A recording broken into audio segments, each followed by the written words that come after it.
ಧರ್ಮಸ್ಥಳ ಪ್ರಕರಣ ಕ್ಲೈಮ್ಯಾಕ್ಸ್ ಹಂತಕ್ಕೆ ಬಂದು ನಿಂತಿದೆ. ಕೆಲ ಹೊತ್ತಿನಲ್ಲೇ ಗೃಹ ಸಚಿವರು ಉತ್ತರವನ್ನ ನೀಡಲಿದ್ದಾರೆ. ಧರ್ಮಸ್ಥಳ ಪ್ರಕರಣ ಕ್ಲೈಮ್ಯಾಕ್ಸ್ ಹಂತಕ್ಕೆ ಬಂದಿದೆ. ಕೆಲವು ಹೊತ್ತಲ್ಲಿ ಗೃಹ ಸಚಿವರು ಉತ್ತರಿಸಲಿದ್ದಾರೆ. ತನಿಖೆಯಿಂದ ಸರ್ಕಾರ ಏನಾದರೂ ಹಿಂದೆ ಸರಿಯುತ್ತಾ? ಸದನದಲ್ಲಿ ಇವತ್ತೇನಾದರೂ ಘೋಷಣೆ ಮಾಡ್ತಾರಾ?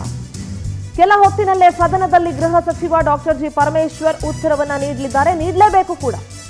ಸದನದಲ್ಲಿ ಆಡಳಿತ ವಿಪಕ್ಷಗಳ ಮಧ್ಯೆ ಗದ್ದಲ ಕೋಲಾಹಲ ಏರ್ಪಡೋ ಸಾಧ್ಯತೆ ಇದೆ. ವಿಚಾರಕ್ಕೆ ಈಗಾಗಲೇ ಧರ್ಮಸ್ಥಳ ಚಲೋವನ್ನ ಬಿಜೆಪಿ ನಾಯಕರು ಮುಗಿಸಿ ಬಂದಿದ್ದಾರೆ.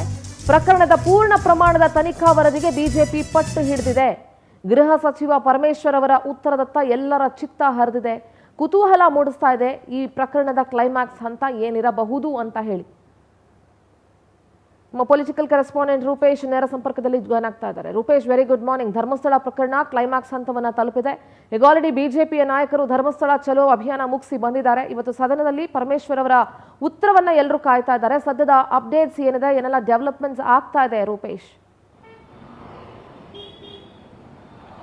ಗುಡ್ ಮಾರ್ನಿಂಗ್ ಸಿಂಧೂರ. ಯಾಕಂತ ಹೇಳಿದ್ರೆ ಈಗ ಧರ್ಮಸ್ಥಳದಲ್ಲಿ ಪ್ರಮುಖವಾದಂತಹ ಪ್ರಶ್ನೆ ಅಂತ ಹೇಳಿ SIT ರಚನೆ ಮಾಡಿದೆಯಲ್ಲೋ, ಇಷ್ಟೆಲ್ಲ ಒಂದಿಷ್ಟು ತೇಜವಾದಗಳಾಯ್ತು, ಅಪಮೌಲ್ಯೀಕರಣ ಮಾಡೋ ಪ್ರಯತ್ನಗಳಾಯ್ತು. ಹೀಗಾಗಿ ಒಂದು ಔಟ್ಕಮ್ ಏನು ಅಂತೇಳಿ, ಯಾಕಂತ ಹೇಳಿದ್ರೆ ಈಗ ಸರ್ಕಾರ ತನಿಖೆ ಮಾಡೋದೇನಂದ್ರೆ ಒಂದು ಪ್ರಕರಣ ಸಂಬಂಧಪಟ್ಟ ಒಂದು ಕ್ಲಾರಿಟಿ ಇರಲಿ ಅಂತೇಳಿ.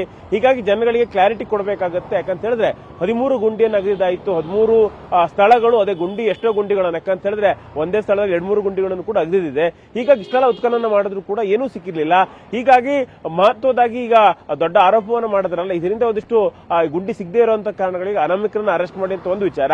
ಅದೇ ರೀತಿ ಅನಾಮಿಕನ ಹಿಂದೆ ಒಂದಿಷ್ಟು ಫಂಡಿಂಗ್ ಆಗಿದೆ, ವಿದೇಶಿಗಳು ಕೂಡ ಫಂಡಿಂಗ್ ಅನ್ನು ಬಂದಿದೆ.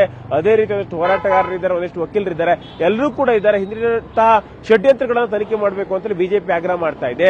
ಅದೇ ರೀತಿ ಧರ್ಮಸ್ಥಳದೊಂದಿಗೆ ನಾವಿದ್ದೇವೆ ಅಂತೇಳಿ ನಿನ್ನೆ ಬಿಜೆಪಿ ನಾಯಕರು ಧರ್ಮಸ್ಥಳಕ್ಕೆ ಹೋಗಿ ಒಂದು ನೈತಿಕವಾಗಿರ್ತಕ್ಕಂಥ ಬೆಂಬಲವನ್ನು ಕೊಡುವಂತ ಪ್ರಯತ್ನವನ್ನು ಮಾಡಲಾಯಿತು. ಹೀಗಾಗಿ ಈ ವಿಚಾರ ಇವತ್ತು ಸದನದಲ್ಲೂ ಕೂಡ ಮಾರ್ಧನಿಸಲಿದೆ. ಹೀಗಾಗಿ ಇವತ್ತು ಗೃಹ ಸಚಿವರು ಹೇಳಿದ್ದಾರೆ ಸೋಮವಾರಕ್ಕೆ ಉತ್ತರ ಕೊಡ್ತೀನಿ ಅಂತ. ಇವತ್ತು ಏನು ಉತ್ತರ ಕೊಡಬಹುದು ಅಂತ ನಿರೀಕ್ಷೆಗಳು ಸಹಜವಾಗಿ ಎಲ್ಲರೂ ಕೂಡ ಇದೆ. ಅದು ಕೂಡ ಭಕ್ತರು ಕೂಡ ಕಾಯ್ತಾ ಇದ್ದಾರೆ. ಕಾರಣ ಇಷ್ಟೇ, ಯಾಕಂತ ಹೇಳಿದ್ರೆ ಇಷ್ಟೆಲ್ಲ ಗುಂಡಿ ಹೋಗಿದ್ರು ಕೂಡ ಏನೂ ಕೂಡ ಸಿಕ್ಕಿಲ್ಲ. ಹೀಗಾಗಿ ಅನಾಮಿಕರನ್ನು ಅರೆಸ್ಟ್ ಮಾಡಿ ಅಂತೇಳಿ ಹೇಳ್ತಾ ಇದ್ದಾರೆ. ಅದೇ ರೀತಿಯಾಗಿ ಈಗ ಅನಾಮಿಕರನ್ನು ಅರೆಸ್ಟ್ ಮಾಡಕ್ಕೆ ಒಂದು ಒತ್ತಡ, ಅದೇ ರೀತಿ ಹಿಂದಿರತಕ್ಕಂಥ